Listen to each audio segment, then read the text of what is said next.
Hi friends, ഞാനിന്ന് നല്ല അടിപൊളി ടേസ്റ്റിലുള്ള ഒരു ബീട്രൂട്ട് കിച്ചടിയുടെ റെസിപ്പി ആയിട്ടാണ് വന്നിട്ടുള്ളത്. അപ്പോൾ അതെങ്ങനെയാണ് റെഡിയാക്കുന്നതെന്ന് നോക്കാം. വീഡിയോ ഫുള്ളായി കണ്ട ശേഷം ഇഷ്ടപ്പെടുകയാണെങ്കിൽ ലൈക്ക് ചെയ്യാനും ഷെയർ ചെയ്യാനും സബ്സ്ക്രൈബ് ചെയ്യാനും മറക്കരുത്. കൂടെ തന്നെ സബ്സ്ക്രൈബ് ബട്ടൻ്റെ തൊട്ടടുത്തുള്ള ബെല്ലൈക്കൺ ഒന്ന് പ്രസ് ചെയ്ത ശേഷം അതിലുള്ള ഓൾ എന്നുള്ള ഓപ്ഷൻ ഒന്ന് എനേബിൾ ചെയ്ത് കൊടുക്കണേ.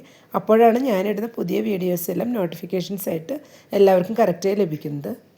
ബീട്രൂട്ട് കിച്ചടി ഉണ്ടാക്കാനായിട്ട് 2 മീഡിയം സൈസ് ബീട്രൂട്ടാണ് എടുത്തിട്ടുള്ളത്. അത് ഈ ഒരു രീതിയിലൊന്ന് ഗ്രേറ്റ് ചെയ്ത് വെച്ചിട്ടുള്ളതാണ്. ആദ്യം നമുക്കിതൊന്ന് വേവിച്ചെടുക്കണം. ഇപ്പോൾ ഞാനൊരു ചട്ടി വെച്ച് കൊടുത്തിട്ടുണ്ട്. അതിലോട്ട് നമുക്ക് ഗ്രേറ്റ് ചെയ്ത് വെച്ച ബീട്രൂട്ട് ചേർത്ത് കൊടുക്കാം.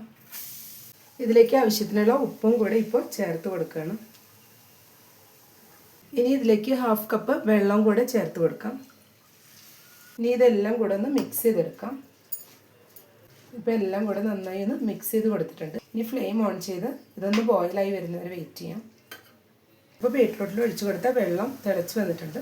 ഈ സമയം നമുക്ക് ഇതൊരു 5-6 മിനിറ്റ് മൂടി വെച്ചൊന്ന് വേവിച്ചെടുക്കാം. ഫ്ലെയിം ഒരു ലോ ടു മീഡിയത്തിൻ്റെ ഉള്ളിലായിട്ട് വെച്ച് കൊടുത്താൽ മതിയാവും. ഇനി ഇതിലേക്കുള്ള തേങ്ങയൊന്ന് അരച്ചെടുക്കാം. അതിനായിട്ട് 1/4 കപ്പ് തേങ്ങയാണ് എടുത്തിട്ടുള്ളത്. അതിലോട്ട് ഒരു ചെറിയ പീസ് ഇഞ്ചി ചേർത്ത് കൊടുക്കാം. ചെറിയൊരു പീസാണ് ചേർത്ത് കൊടുക്കുന്നത്. കൂടുതലായി പോയാൽ ഇഞ്ചിയുടെ മാത്രം ഒരു ഫ്ലേവറാവും മുന്നിൽ നിൽക്കുന്നത്. ഇനി ഇതിലേക്ക് ഒരു 1/2 ടീസ്പൂൺ കടുക് ചേർത്ത് കൊടുക്കാം. 1/4 ടീസ്പൂൺ നല്ല ജീരകവും കൂടെ ചേർത്ത് കൊടുക്കുന്നുണ്ട്. ഇതിലേക്ക് ഇനി ഒരു 4 പച്ചമുളകും കൂടെ ചേർത്ത് കൊടുക്കാം. പച്ചമുളകെല്ലാം എരിവിനനുസരിച്ച് നമുക്ക് കുറച്ച് കൂട്ടിയും കുറച്ചും എടുക്കാവുന്നതാണ്. ഇനി കുറച്ച് മാത്രം വെള്ളം ചേർത്തിട്ട് നന്നായി ഒന്ന് അരച്ചെടുക്കാം. ഇപ്പോൾ ഒരു 5 മിനിറ്റ് കഴിഞ്ഞിട്ടുണ്ട്. ഇനി നമുക്ക് ഈ മൂടി ഒന്ന് തുറന്ന് നോക്കാം. ഇപ്പോൾ ബീട്രൂട്ട് എല്ലാം വെന്ത് വെള്ളം എല്ലാം ഒന്ന് വറ്റി വന്നിട്ടുണ്ട്. ഞാനിത് ഇടയ്ക്കൊന്ന് ഇളക്കി കൊടുത്തിരുന്നു. ഇനി നമുക്ക് ഇതിലോട്ട് അരച്ച് വെച്ച തേങ്ങ കൂടെ ചേർത്ത് കൊടുക്കാം. ഇതുപോലെ കുറച്ച് കട്ടിയായി തന്നെ നമ്മൾ തേങ്ങ അരച്ചെടുക്കണം. ഇനി ഇതെല്ലാം കൂടെ ഒന്ന് മിക്സ് ചെയ്ത് കൊടുക്കാം. എല്ലാം കൂടെ ഒന്ന് മിക്സ് ചെയ്ത് കൊടുത്തിട്ടുണ്ട്. ഇനി ഇതെല്ലാം കൂടെ ഒന്ന് തിളച്ച് വരണം. നമുക്കിതൊന്ന് 2 മിനിറ്റ് ഒന്ന് മൂടി വെച്ച് കൊടുക്കാം. ലോ ഫ്ലെയിമിൽ വെച്ച് തന്നെ മൂടി വെച്ച് കൊടുത്താൽ മതിയാവും. ഇനി ഇതിലേക്കുള്ള തൈരൊന്ന് റെഡിയാക്കി എടുക്കാം. ഞാനിവിടെ 1 കപ്പ് നല്ല കട്ട തൈരാണ് എടുത്തിട്ടുള്ളത്. അത് നമുക്ക് വിസ്ക് വെച്ചോ ഫോർക്ക് വെച്ചോ ഒന്ന് കട്ടകളെല്ലാം ഒന്ന് ഉടച്ചെടുക്കണം. മിക്സിയിലിട്ട് അടിച്ചെടുക്കുമ്പോൾ ഇത് പെട്ടെന്ന് തന്നെ ലൂസായി പോകും. അതുകൊണ്ട് ഒരു വിസ്കോ ഫോർക്കോ വെച്ചിട്ട് നമ്മൾ തൈര് നന്നായി ഒന്ന് കട്ടകളെല്ലാം ഉടച്ചെടുത്താൽ മതിയാവും.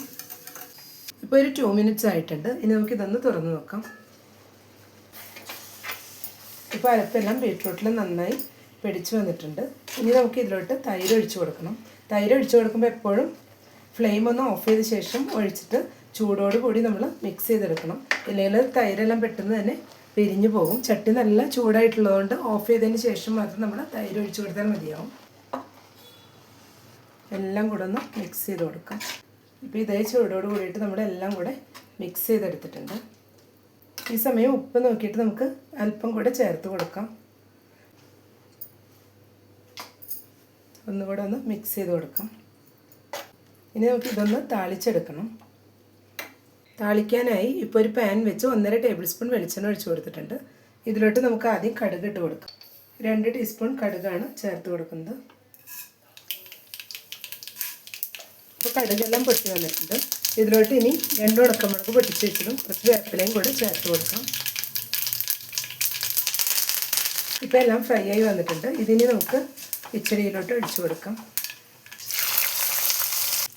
ഇപ്പോൾ എല്ലാം കൂടെ മിക്സ് ചെയ്തെടുത്തിട്ടുണ്ട്. ബീട്രൂട്ട് കിച്ചടി ഇവിടെ റെഡിയായി വന്നിട്ടുണ്ട്. അപ്പോൾ എല്ലാവരും ഈ രീതിയിലൊന്ന് ട്രൈ ചെയ്ത് നോക്കുക. നല്ല സൂപ്പർ ടേസ്റ്റാണ്. എന്നിട്ട് ഇഷ്ടപ്പെട്ടെങ്കിൽ ലൈക്ക് ചെയ്യാനും ഷെയർ ചെയ്യാനും സബ്സ്ക്രൈബ് ചെയ്യാനും മറക്കരുത്. Thank you.